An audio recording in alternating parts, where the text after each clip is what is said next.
Let's make a pot holder with the Potholder loom. This is an 18 peg loom, and we're going to make the padded basket weave pot holder design.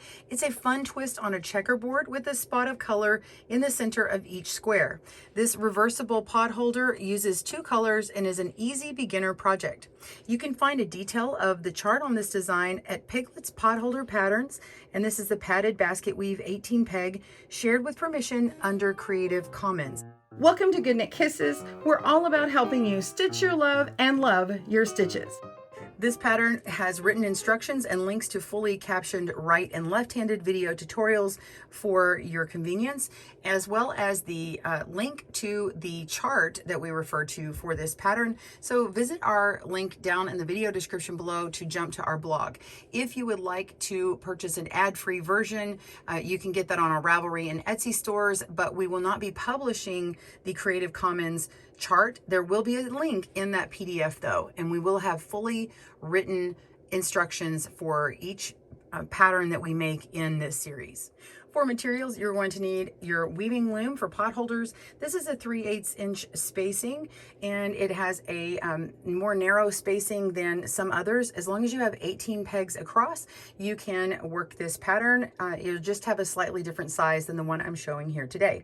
This one has 72 pegs all around, so you have 18 on each end, and then multiplied by 4 is 72.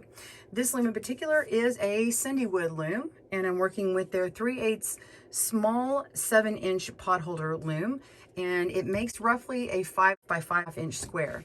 It comes with your weaving tool. You're also going to need a crochet hook for binding off around the edge of your pot holder, and you're going to need 36 cotton loops for the 7-inch loom. So get the loops that work with your loom.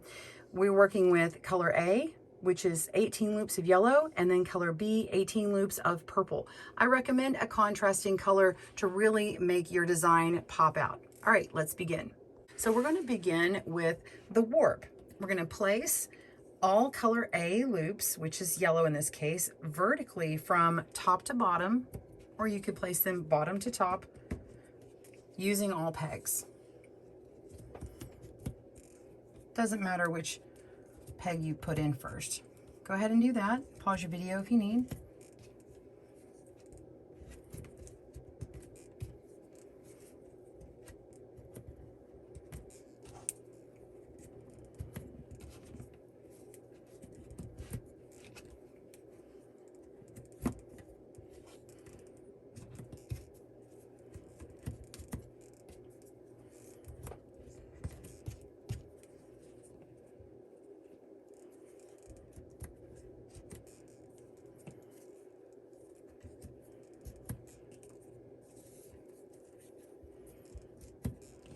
Sometimes they have a little piece of fiber here, and you might want to trim that off, or you can wait to trim after you're done.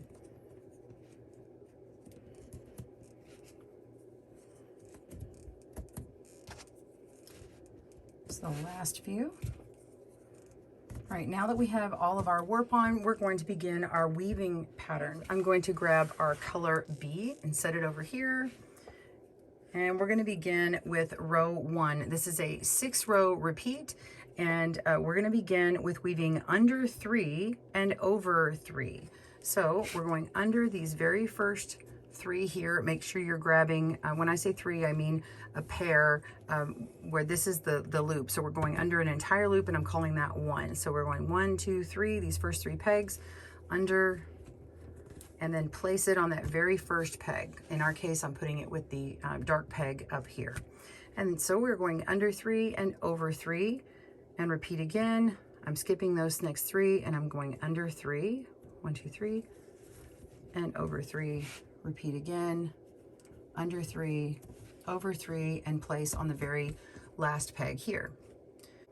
So row 2 is going to weave under 1 and over 1. So we're going to place our loop on our peg and go under 1 and over 1, under 1, over 1, and continue repeating all the way across. So this is just like other pot holders, under and over. So all of your squares will look more like the contrast A square, and then the second one will look like a contrast B square once we get done with it. So you'll have a color pop in your lighter color with the one we're weaving across, or a spot.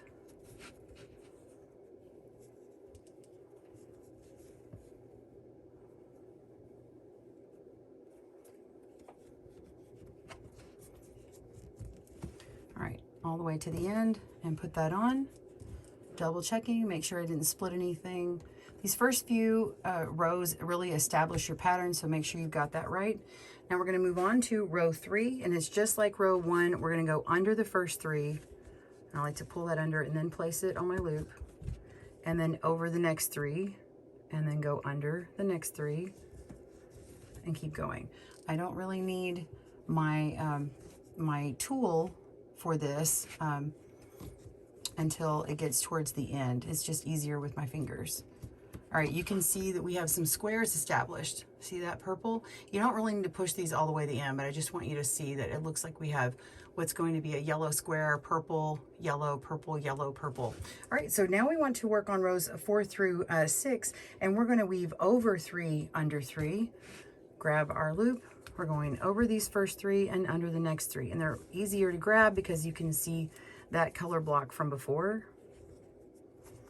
Go right to where that accent or that contrasting color is,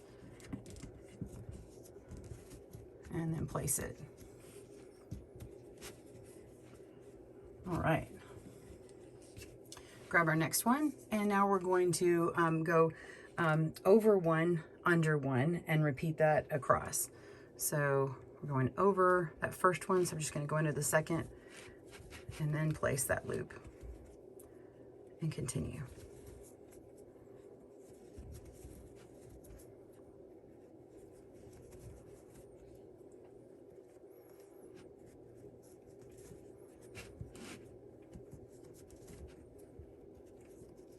Pause your video at any time that you need.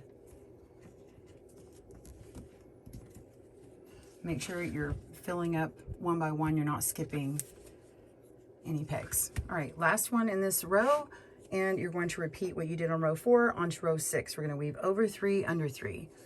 So there's those first 3, under these next 3, and repeat.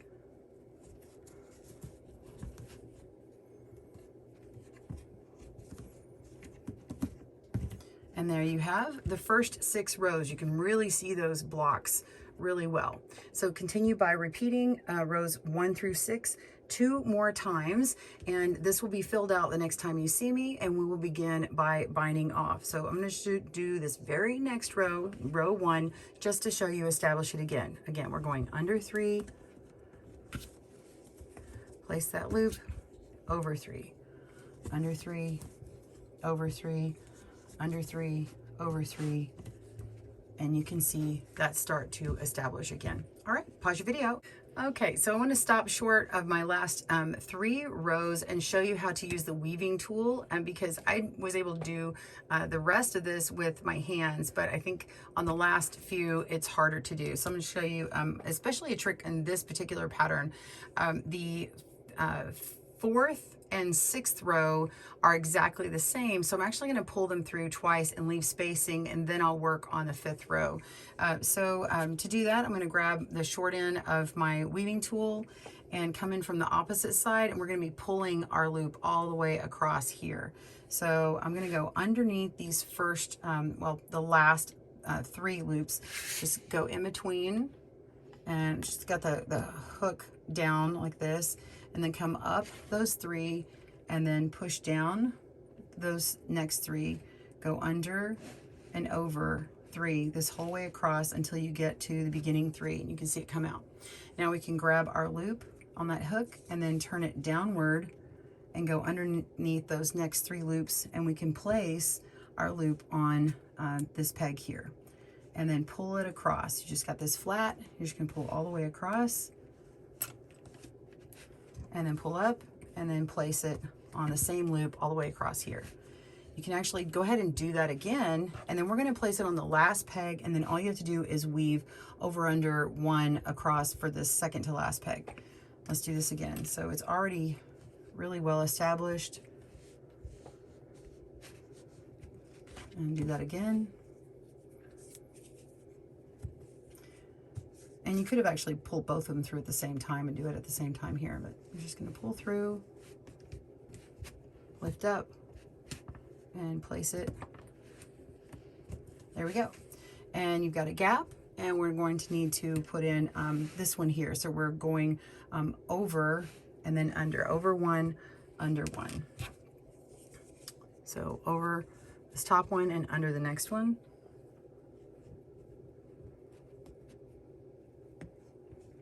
And pull it through. And you can also use a crochet hook to do this as well. So that's that first part. And then you can go through a couple at a time. We want to go pull them like this. So we have over, and this is, see, I've got the wrong thing here. So this is over, under, over, under, over, under. So I'm going to go underneath here and pull through these two. All right, I think you have the idea.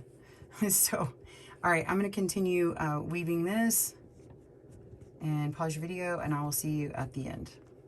See you in a moment.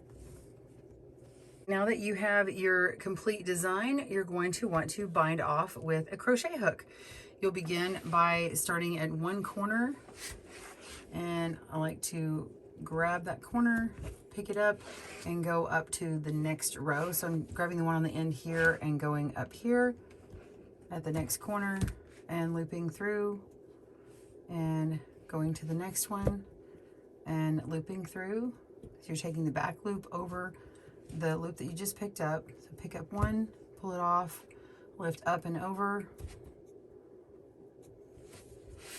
and then go to the next, pick it up and pull through,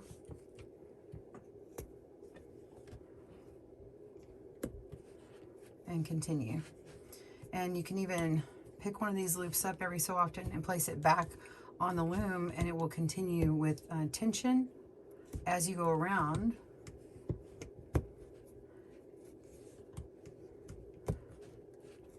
So I'll show you again. Pick up this loop, we'll do the next one, then we'll place it back on. Loop over and grab one of these loops and place it back on, and it creates tension as you go around so that these loops don't start popping off. And then you can fix that in the end. I'll show you how to fix it. It'll pull that loop a little bit, but it can be adjusted for even tension when you're done. So continue working all the way around, and every so often place one back on your loom.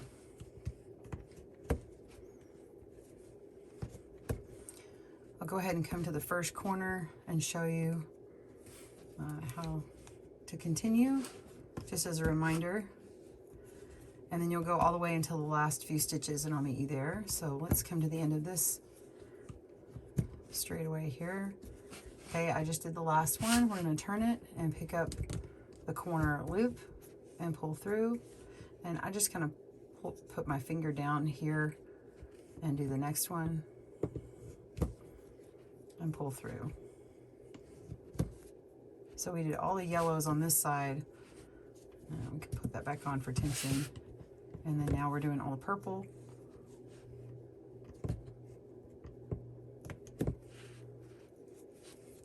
Just pick one of these loops up and place it and keep going. All right, so continue all the way around, pause your video when you get to this area, and we'll see you there to finish it off. All right, I'm down to the end, and you can see it's stretched here because I've put all of those back on the loom, so I'm going to have to fix them after. But for now, we're down to the last two loops, pulling through, and this very last one, pull that through, and then we can pull all of these off of the loom.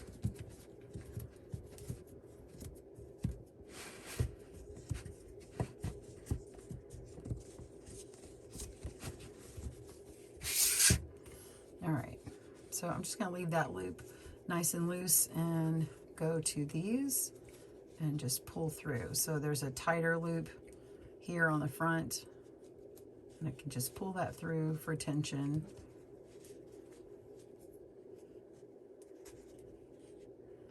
Use your hook or your fingers. And this one on the end, I'm just going to use my tool and pull through to get the loops to the corner for a nice tidy corner. Because of the way my square was. You see how it was pulled?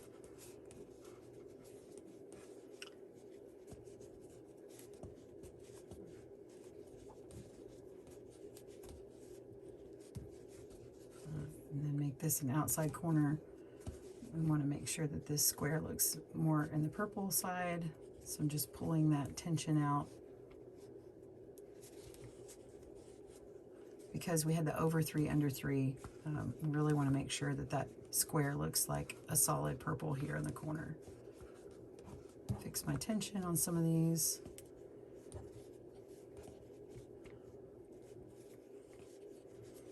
Make sure this outside corner really looks like it's part of the yellow, or contrast A, color A here. There's that yellow square.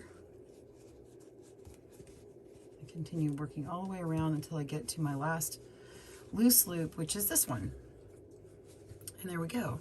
So you can leave this loop, or you can tie a knot in it. I like to pull it back through another loop of the same color. Let's see, let's do that one more time. I'm going to go through this one here, pull through my loop, and then go through another area to get it really in there. I don't like to leave a loop on my pot holders. You might, but I don't hang mine up. So I just want mine to be nice and flat and stored in a drawer until I use them. So that's what this one looks like. I hope you have enjoyed making this pot holder. This is the padded basket weave, and it does have like a really nice sort of pad to it. It's very dimensional and nice and soft, pillowy top of these squares with a little punch of color in there. I hope you enjoyed it. Join us next time for more pot holder weaving here on GoodKnit Kisses. Thanks for joining us today, where we help you stitch your love and love your stitches. See you again soon.